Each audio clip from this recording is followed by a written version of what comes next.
Mr. Christopher Roberts and his father, Wayne Barnes, have supported Lytle ISD students and the district in a very unique way. Together, they own and operate WCW Design Co, a cabinet and furniture manufacturing company located in Lytle, Texas.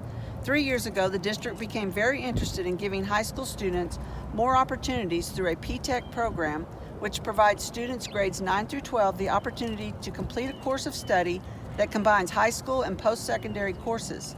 Students in this program earn a high school diploma, an associate's degree, a 2-year post-secondary certificate, or industry certification, and complete work-based training, all within a 6-year time frame.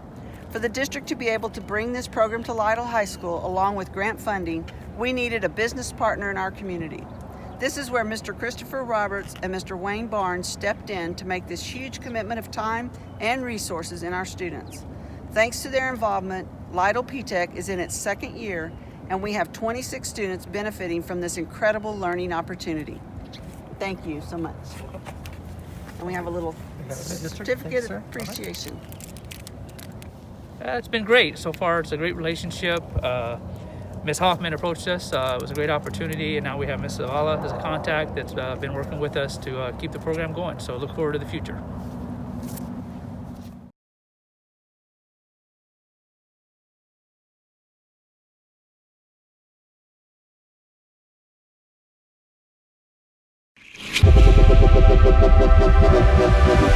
Thank you.